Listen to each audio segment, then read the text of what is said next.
Hi, and welcome to the Long Range Shooting and Custom Rifle Building podcast presented by Wolf Precision Incorporated, where we learn about and share long range shooting and custom rifle building. I am your host, Jamie Dotson, and welcome to the show.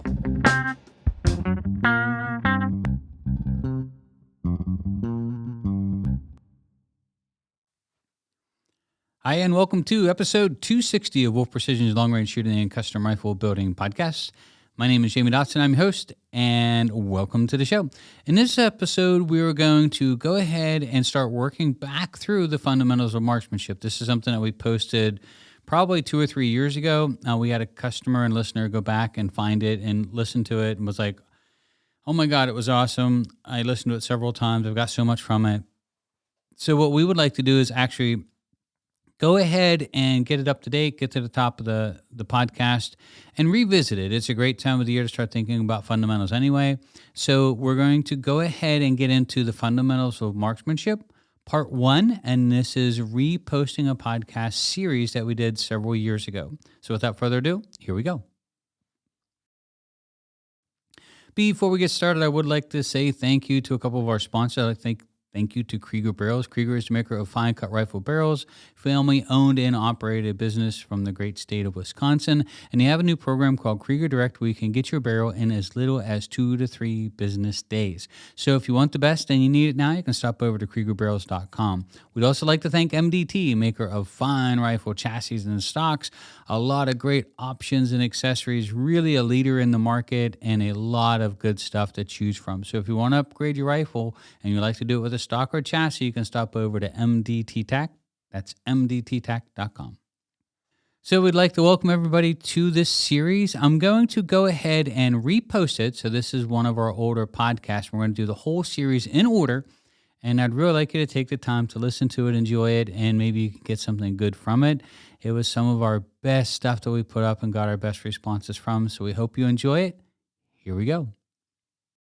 In this episode, we're going to be going into our fundamentals series, and this is going to be part 1 of a couple that we're going to do back to back, try to get everybody really the most from their shooting, the most of what they're able to do as far as getting their training in, how we approach it, and getting the most from the time that they're spending at the range as well. So this is going to be part 1 of the series in which we're going to dive into the fundamentals of marksmanship and how we approach training and how you should be thinking about it as well too. So it ought to be a really great podcast. We're really looking forward to getting the new year started off strong.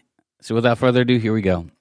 So when we start approaching wanting to learn the art or the fundamentals of marksmanship and wanting to become a great shooter, so for some reason it's in our DNA, or at least certain people, that if there's a mystic and an art and a talent and just something magical about willing a bullet to go really far away and hit what you're aiming at. You know, if you look at like that spice rack that you can buy on Amazon that has like 36 spices, and there's 36 ingredients in this, and some of it is almost like voodoo-ish that, you know, that you have a little sprinkle of this, and a little sprinkle of luck, and a little sprinkle of, you know, this and that, and there is just something mystical and magical about it. And some of it you just can't put a label on as to what it is. And there is a fulfillment with it. Like one of the reasons why people love to shoot steel is the feedback. You know, when you hit it, you hear that ring, that ping, and it's just incredible to listen to. And, you know, it's instant gratification in a world that we probably try to stay away from as much as that as possible. In shooting, it's a lot of fun, right? So if you really want to become a great shooter, I'm going to take all the gloves off. I'm just going to be open and honest in all of these next upcoming podcasts and share with you what I would give advice to a friend, you know, sitting here in the office and saying, look, Jamie, I really want to get good at this.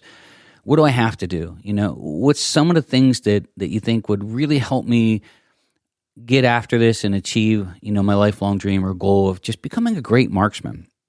So I'm just going to share it with you with all good intentions, and hopefully you'll be able to use it and start getting yourself ready or set up for, you know, great success in the field and just a lot of fun. It's pretty awesome to pull off some pretty amazing shots, and it's really incredible when it's with friends and family and people that witness it and be like, wow, that was a good shot. You know, there's just something about it. You can't put your finger on it. I've been addicted to it since I was a kid. I just love shooting, hitting things at distance, and that art and mystique of it. There's a little bit of art, a little bit of talent, a little bit of wind reading, a little bit of ballistics and math. And I mean, just everything that you could possibly nerd out on, I guess, is involved in this, right? Including your equipment. Now, to start this podcast off, I want to say be careful that you don't get pigeonholed paying attention to one thing, thinking it's the one thing you have to do to be great at this. Like, for example, some people dive into buying the best rifle on the planet. And unfortunately, you can do that, but it doesn't mean you're going to be the best shooter. Same thing with, like, if you go out and you buy a world-class race car, it doesn't mean you're going to go out and start whooping the daylights out of people on the racetrack. Just because you bought that car, you have to learn to drive it. So be careful that you don't get caught up in one of the many traps that people get stuck in. And I can name a couple of them. So some people get caught up in the equipment part of it, right? Everything's about the equipment. What's the latest equipment? What's going to help me most? And so all of these things, they're almost like a quick fix Band-Aid. Well, if I buy this next piece of equipment, that's going to make me a great shooter. That doesn't happen. Same thing with reloading. People go down to reloading class thinking the secret to great shooting and marksmanship is the reloads. And again, we've learned at the school here over 15 years that factory ammunition and a great shooter and a solid rifle will just lay butt whippings all over everybody. So it's not the reload. Now, these things matter, and collectively they start to make a difference as long as you're not using poor equipment. But you got to be careful you don't get caught up in these traps. Gear acquisition syndrome is a real thing. Musicians suffer from it. Shooters suffer from it. They have a way to get a vacuum cleaner hose nozzle stuck in your wallet, and it gets turned on high, and it's like a 5 horsepower shop vac. Man, it will just take every penny out of your pocket possible with honestly so little to no return as far as your marksmanship or your ability to shoot, right?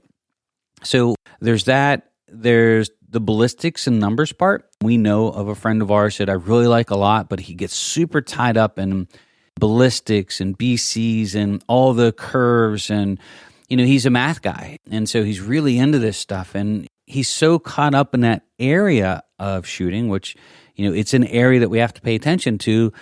But he thinks that's the secret to hitting stuff, and it's not. Just because you know the math to get the bullet to hit the center, you still have to shoot the rifle. And so just be careful. I'm throwing this out there. There's probably a couple more examples I come up with, but I'm just going to leave it at that. Be careful you don't get pigeonholed into one of these things thinking that's the secret. It's not. Collectively, these things are important, and they're part of our, toolbox in which we're going to be pulling things from to make these shots, but none of them are the secret that's just going to take you from good to great. The other thing that I think is really well lost in this is setting goals. Writing down what you want to accomplish, setting the goals, and then making a plan. So in business, we write mission statements like, who we are, what we want to do, what we want to accomplish, the things that we're working towards as a business. We have to have that in front of us all the time. And stay focused on it. It's easy to be distracted, just like it's easy to be distracted about all these other things. A brand new bullet comes out, a brand new caliber comes out. Oh my God, we got to have this caliber because that's going to be the ticket, So having a goal and writing it down, like almost like what we consider like a mission statement, that might sound silly, but I am telling you as a friend that if you make a mission statement in shooting, I guess you would say, but you set yourself up for something that you're working towards, then you start setting the goals of, hey, I want to become a great shooter. I want to be a great marksman. I want to be able to reliably and dependably put that bullet where it's supposed to go. And here's my goals that I'm setting to accomplish that. And then here's my plan. So think about what your mission statement was. So for ours, and I'm telling you that this works, and I'm going to share with you why, but this is a really important podcast because it really sets the stage to starting to work on and pulling out the tools that are in our toolbox, right? When we started filming and started really setting up, okay, what are we really trying to accomplish here? Because we were, both me and Rich, we were married, we had children. Oh my God, I can't tell you how many hours I worked, like 2.5 jobs at least. I was still in the Guard. I mean, our time out was so precious that we had to really be specific that what we were after. And as soon as we set those goals that, look, we're going to create this video, we're just trying to promote groundhog hunting. We know we're not going to become rich from it. This is pre-YouTube. We're not trying to be movie stars. We just want to try to promote groundhog hunting and this type of fun thing that, people just don't do anymore. And we used our tools to try to promote it the best we could. So as soon as we set out and said, okay, well, we want to do this, but what should we do it for? And our first mission was we were going to do it for the Varmint Hunters Association's 500-yard club. And then the second video we did was for the 1,000-yard club.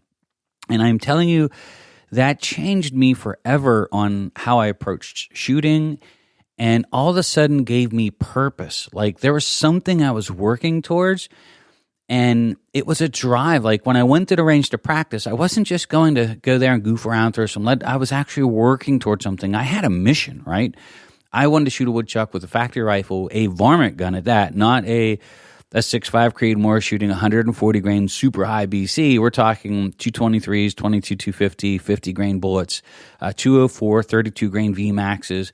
These cartridges don't lend themselves well for long range shooting. I mean, 200-300 yards are awesome, but 3, 4, and 5, they are just as super vulnerable to all the environmental stuff and wind. But it changed me forever because when I went to the range, I had a mission. We were working towards something, and that just it's almost like it switches the lenses on your glasses. There's a switch that kicks on that just all of a sudden there's something that you're working towards, and that changes things.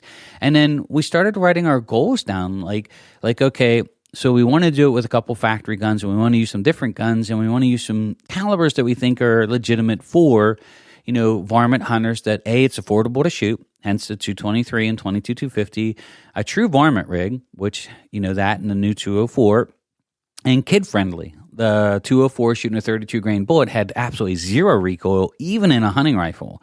That was, think of a young kid that would be out there shooting it. 223s, 204s, absolutely beautiful rifles to shoot for this, right? Then our next goal we set up was, well, okay, we've got to get these rifles an inch at 300 yards. That's where they have to be. And so we started working on our fundamentals with doing load development, with working on different bullets and combinations to start making all this happen. So our goal, we knew that if we were going to shoot, we had to be better than an inch and a half at 300 yards. So we had this goal of, okay, can we get these factory rifles better than an inch and a half? And really my main goal was to try to get it at about an inch. And then that meant at about 500 yards, maybe an inch and a half, 2-inch group, right? And that would keep me on a woodchuck.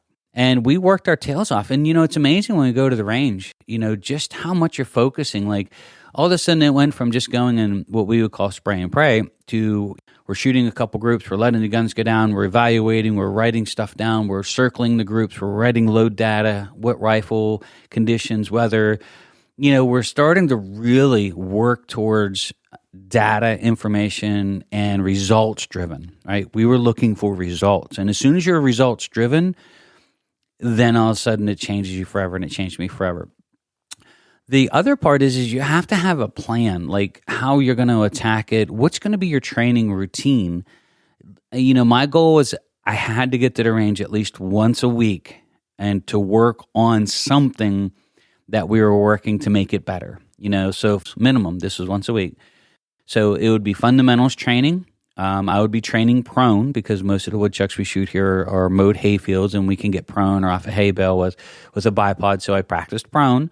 And then I would be working on equipment at the same time. So when I went to the range, I had a plan on what I was trying to accomplish that day. Maybe I was going to go and I'm going to run my 22 250. I'm going to shoot it at 500 yards and try to get some nice groups because there was no wind, and shooting 52 grain bullets walk you all over the place. So really looking for the load performance and the rifle performance. And then maybe I was going to work with the 204, shooting out to 300 yards and trying to hit some small targets and really getting the rifle to fit me properly. So every time I went to the range, I was going with a goal. And every time I left, I felt better. Every time I left the range, I felt like I was moving closer to becoming a little bit better marksman. That way, when the opportunity presented itself, that we had those plus 500-yard shots, which, by the way, are actually hard to get here in Pennsylvania. A, you had to find the woodchucks to begin with. Then B, you couldn't always make them 500-yard shots. They were hill to hill at 250. There was no other place to get more elevation and distance. The fields aren't long enough. They're not mowed in between. There's tree lines between them, so I can't tell you that maybe in the first video we did, we might have had 6 opportunities past 500 yards all summer long. And so if we didn't do our work and we didn't train and every day leave the range feeling a little bit more confident, a little bit more better, and saying, okay, we're ready for this when it happens, because it's going to happen and we don't want to blow the shot. When the shots presented themselves, man, we really stepped up. Rich, I remember, shot, which was really an amazing shot. He was shooting a Factory Savage 223 lightweight rifle, shooting a 52 grain AMAX at the time. And he shot his woodchuck at like 523 or 527, 535. It's on video, and we put that whole video up on YouTube. But he shot it the first time, and it flopped behind a hay bale and flopped out the other side, and then he shot it the second time and killed it. But let's face it, 223 shooting 52 grain bullets at 500 yards, they just really fall off the planet. There's no BC, there's no high speed to them. And it was a great shot. He did it. He did it when the pressure was on. But the other part I always say is he's earned the right to hit it. He did the work. He was confident. He was prepared. Yes, there's things that could go wrong. The winds pick up and shift right when he's getting ready to pull the trigger. The woodchuck moves. You're getting ready to pull the trigger, and as soon as you pull the trigger, he ducks down in the hole, and you shoot right over him. That stuff happens, and that's something you can't control. But he earned the right for the hit. He worked towards it. He's earned the right to take the shot. He's earned the right, and he got it, which was amazing. And same thing with the 204. Like, I really thought my long shot would be with the 22-250.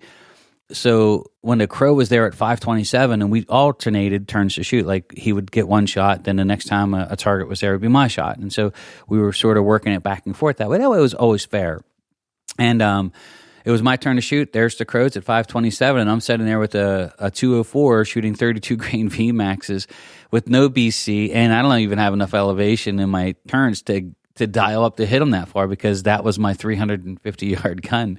And I pulled it off of a hay bale, not the greatest, most stable position. The crows have a kill spot about the size of an egg, and so it was amazing. I mean, I can't say who was more surprised, me or the crow, when he fell over dead. But what it was is, though, anybody can get a lucky shot, right? And that happens all the time, and that's awesome. You hear the saying, you'd rather be lucky than good, but I'd rather have both, honestly. I always find that luck tends to favor those that train and work to become good. The luck seems to sort of hang out with you more often. So if you're out there paying your dues and practicing and training, it's funny that bad luck sort of seems to go away and good luck now becomes your best friend in the background. That happens all the time, right? So it was a lot of fun, and it allowed us to grow. And, here's one to put out on the podcast, so whether PETA or those people would like this or not, I don't really care. It's what we grew up doing. We would have head and shoulder days. And I know that somebody's probably thinking like, what? We would hold ourselves to, we were only allowed to shoot them in the head. We're talking woodchucks for the entire day. That's the only place we were allowed to shoot them at. And at first we were like, let's hold ourselves, because we were getting really good at the close ones, right? And so 200-300 yards was just almost like making it too easy. And we thought, let's make it hard. Let's take it. So today, headshots only all day long. If a woodchuck presents itself at 100 to 500, it doesn't matter. Our goal is to try not to shoot it in the body, but let's try to shoot it in the head. And you'll be surprised on how many times we pulled this off. Our second video had some really incredible headshots at 200 and 300 and 400 yards that were just mind-blowing. Like, after you pulled the shot off, you're like, holy cow, it's the woodchuck's head's about the size of an egg, a large egg. And to pull that off, I know some people might think, oh, this is gruesome, and, how can you do stuff and enjoy that? We're varmint hunting. We're trying to ethically kill these things off and get them off the farms, and we're trying to promote varmint hunting and this type of thing. But it was challenging ourselves to a much harder level of shooting. It wasn't, we could have wiped them all up and we'd have been sloppy shooters. We're into a part into the online long-range shooting school that we're actually starting to address this concept. So without giving up too many of the ghosts, we just posted up our 28th episode or 29th episode, and it'll actually be posted up on YouTube because it's a 3-part series, this whole next training thing. And we try to describe a little bit about what we're doing. So if you want to see it, you can pop over to YouTube. It should be up by Friday at 5 p.m. But the concept that we used at the school was the concepts that we used while we were training and shooting little targets at distance. So I guess to start this whole fundamental series off right now is let me just throw out some pointers. I'm just going to make this really, really straight and to the point. have a mission, work towards something. Hey, I want to shoot an elk at 500 yards, or I want to my mule deer at between, out to 600 yards. I want to be efficient and effective out to 600 yards in case the opportunity presents itself. We had a customer call talking the other day from Wyoming or Montana, and he said it wasn't uncommon for them to have 30 and 40 mile an hour gusts when they're out hunting. And I was like, oh my God, that's a lot of wind. But he said it's not actually uncommon out there. So learning to shoot in those conditions and training and saying, look, I want to be efficient out to 600 yards, but I've got 40 mile an hour winds to deal with. That's a totally different type of training, right? And that really sets the bar. But think about a mission statement, what you're trying to do. Write it down. And think about, the goals that you're going to have to accomplish to get to there. What are you going to have to do? Well, I'm going to have to be able to pull off shots out to 500 yards. And here's the goals that I'm going to set. I'm going to get the rifle to a sub 1 inch at 300 yards. I'm going to find a couple different loads. I'm going to make sure that my reloading is squared away, not hyper-focused on it. Make sure it's squared away, that the standard deviation, so you're going to start writing out all these goals to get consistent, good quality shooting and training in. And then you're just going to make a plan. So I'm going to go out and practice once a week, half an hour. 8 o'clock in the morning, I'm going to take off for the range. And I'm going to go out and I'm going to work on something that's fundamentals to me. And that brings me up to one last point here was one of the things that I loved about the early sniper matches that held was it was almost like a hunting trip on steroids because you got into all these weird positions. It's not like PRS now. Now, PRS, I get it that you got a lot of shooters and sort of staged shooting things, and they're very hyper-timed and very multiple targets all over the place. But back then, it was like you went over the hillside, you found the target, you had to figure out how to get all of your equipment that you were carrying, get organized to pull off the shot. And so I always found that it was weird because it exposed you all these weird scenarios that you would never make up on your own that you would find on a hunting trip. Like every hunting trip you go on or every time you go out, there's always a rock in the way that's in your side, or you can't get the bipod or whatever perfectly level, or there's something in the way you have to move off to the side. And so it's never perfect, and you never shoot in the same type of scenario twice. It just never happens. So they really challenged you. And one of the things I loved a lot about the sniper matches, and especially in the early years, was every time I left a match, I found something that I wasn't good at, that I wasn't looking for. I'm pretty solid shooting prone. I mean, I've been doing it for a long time, but there would be a stage that I've never seen before, shot from positions I may have never practiced before. And I would always work on what I was the weakest at. And maybe that's another part of this, is try to focus on what you're not good at rather than just keep practicing what you already are good at. So if you're a great shooter prone, that's good, right? Stay sharp there, but start focusing on your weakest part first. I always found it's the shooter that's solid at everything, maybe not the best at everything. So he's not the best prone shooter, not the best slung shooter, not the best off a tripod, but he's solid enough in all of those positions that in the end of the day, he wins the match. That's sort of the truth. You don't have to be the best in any of it, but you have to be good or above average in almost all of it. So find your weakest links and then work on that. Now, last piece of advice here before we get into a couple special announcements is find someone that, like in your group, if you're the best shooter in your group, you need to expand your group a little bit, right? You need to find other people that are better shooters than you, and you need to make them your friend. You need to hang out with them. You need them to help you and stretch you out as a shooter and make you grow, So number one, find somebody or a group or organization or like a group of guys who go out every Tuesday night. Now, have goals. The spray and pray thing doesn't teach a lot, but find somebody that's a better shooter than you are, start making them your friend and saying, look, I really want to grow. Can you help me, right? And I always say, if you're the best shooter in your group, you need to broaden your horizons and find some new people that will challenge you as a shooter. The second thing is have a plan. And then the third thing is whoever this person is going to be your shooting friend or buddy or whatever, have them make you accountable. So when you're supposed to be out training once a week and they're going to call you up and say, hey, we're going to the range on Saturday, right? And you're going to be like, well, I got to mow the grass and I had to work overtime last night. And I told my wife I would do this project and that project. That person's going to give you all kinds of a hard time on the phone until you finally cave in and say, okay, look, I'll be there. We'll work from 8 to 9. And you come back, A, satisfied that you actually went and stuck with your plan and practiced, but then B, you're going to come back with a smile on your face, knock out your, your home duties and life duties and, make all the little things you need to do around that day that you were prioritizing of your shooting, you'll still get them done, but you did take that time. But that person calling you, I found that having Rich constantly calling me, hey, did you see this new bullet? Or, hey, I got this new powder, reloading that. So we were always on the phone talking about stuff that we were working on. And, hey, how did that go the other day at the range with that? And, hey, and then especially when we were training, hey, did you get out and try that bipod? Or did you get out and how's your shooting sticks going? Because we made our own shooting sticks, by the way, which is pretty cool. So you had somebody that held you accountable to keep working towards your goals and sort of had a goal set with you. So if you're in a PRS shooting, find somebody that's really enjoying it, right? And maybe someone that's a little bit better than you are, and start training with them once a week. Start figuring out what their training schedule is and what they're working on. That's going to make you grow as a shooter. I always say that going out and dribbling a basketball Saturday morning for an hour in your driveway is not going to make you a world-class basketball player. You have to train with purpose. You have to practice things. You have to have individual components that you're going to be working on as a basketball player to grow. And it's the same thing in any sport, right?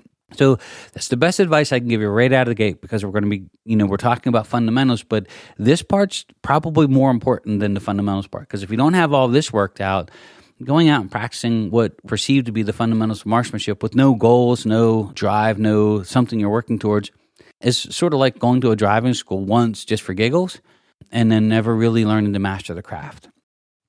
Well, we hope you enjoyed the podcast. We'll be following up with the part 2 series that's going to kick off next week. We'd also like to remind everybody that we will be giving away 2 slots, all inclusive, to our long range shooting school. That will be in our August class. And to register to win, all you have to do is go over to Patreon and follow us. No fees, no strings attached, and you will be eligible for a slot that we'll be giving away. Also, if you sign up for any of our online classes, including our online long-range shooting school, and join the Wolf Pack for just $15 a month, you will be in the running as well for another slot we'll be giving away only to Wolf Pack members. So it ought to be a great opportunity if you'd like to join us. It's a very limited class. We only lost 60 students a year to come through, and we are going to pull 2 of those slots and give them away. Also, if you enjoyed this podcast and would like to share it, we really appreciate it. If you would leave us a great review, we appreciate that as well. It helps us a lot in our standing. And of course, if you have any questions, please feel free to reach out to us anytime. My name is Jamie Dotson. I'm your host, and you're listening to Wolf Precision's Long Range Shooting and Custom Rifle Building Podcast.